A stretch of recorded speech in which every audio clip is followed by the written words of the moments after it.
Hello दोस्तों, इस video सत्र में आपका स्वागत है। इस सत्र में हम जिस विषय को कवर करने जा रहे हैं वह है एथेनॉल तथा एथेनॉइक अम्ल, ethanol and ethanoic acid.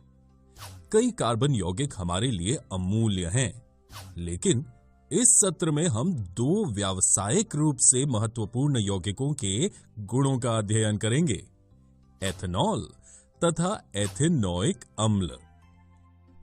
Ethanol कक्ष के ताप पर द्रव अवस्था में होता है। सामान्यतः एथेनॉल को अल्कोहल कहा जाता है तथा ये सभी अल्कोहली पेय पदार्थों का महत्वपूर्ण अवयव होता है। इसके अतिरिक्त ये एक अच्छा विलायक है, इसलिए इसका उपयोग tincture iodine, cough syrup, tonic आदि जैसी औषधियों में होता है। एथेनॉल को किसी भी अनुपात में जल में मिलाया जा सकता है। तनु एथेनॉल की थोड़ी सी भी मात्रा लेने पर नशा आ जाता है। हालांकि अल्कोहल पीना निंदनीय है, लेकिन समाज में बड़े पैमाने पर प्रचलित है। लेकिन शुद्ध एथेनॉल परिशुद्ध अल्कोहल की थोड़ी सी भी मात्रा घातक सिद्ध हो सकती है। काफी समय तक अल्कोहल का सेवन करने से स्वास्थ्य संबंधी कई समस्याएं उत्पन्न हो जाती हैं। अब हम एथेनॉल की अभिक्रियाओं पर चर्चा करेंगे। 1. सोडियम के साथ अभिक्रिया।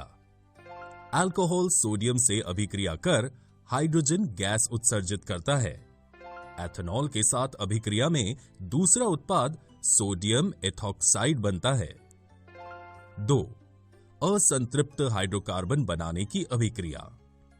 443 के तापमान पर एथेनॉल को अधिक सांद्र सल्फ्यूरिक अम्ल के साथ गर्म करने पर एथेनॉल निर्जलीकरण होकर एथीन बनता है। इस अभिक्रिया में सल्फ्यूरिक अम्ल निर्जलीकारक के रूप में काम करता है, जो एथेनॉल से जल को अलग कर देता है। एथेनॉइक अम्ल को सामान्यतः एसिटिक अम्ल कहा जाता है तथा ये कार्बोक्सिलिक अम्ल समूह से संबंधित है। एसिटिक अम्ल के 3 से 4% विलयन को सिरका कहा जाता है एवं इसे आचार में परिरक्षक के रूप में इस्तेमाल किया जाता है। शुद्ध एथेनॉइक अम्ल का गलनांक 290 के होता है और इसलिए ठंडी जलवायु में शीत के दिनों में ये जम जाता है। इस कारण इसे ग्लेशियल एसिटिक अम्ल कहते हैं। कार्बोक्सिलिक अम्ल कहा जाने वाला कार्बनिक यौगिकों के समूह के अभिलक्षण इसकी अम्लीयता होती है। हालांकि खनिज अम्लों के विपरीत कार्बोक्सिलिक अम्ल दुर्बल अम्ल होते हैं। खनिज अम्ल जैसे हाइड्रोक्लोरिक अम्ल पूरी तरह आयनीकृत हो जाते हैं। अब हम एथेनॉइक अम्ल की रासायनिक अभिक्रियाओं पर चर्चा करेंगे। 1. एसिटीकरण अभिक्रिया। एस्टर मुख्य रूप से अम्ल एवं अल्कोहल की अभिक्रिया से निर्मित होते हैं।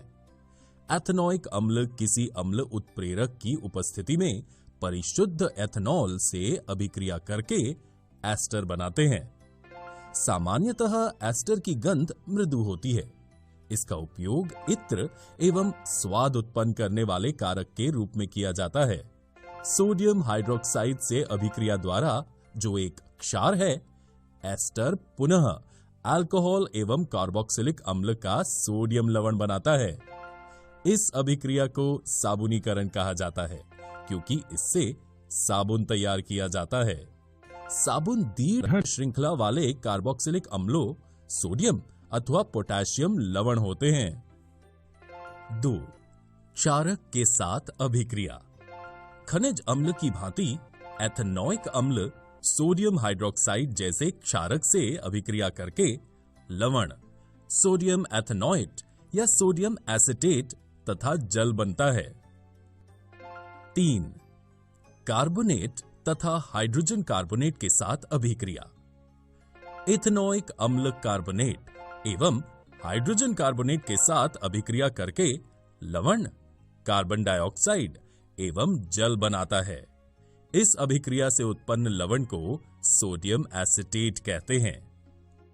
दोस्तों, इस वीडियो में हमने एथेनॉल तथा एथेनॉइक अम्ल, इथेनॉल एंड एथनोइक एसिड के बारे में अध्ययन किया।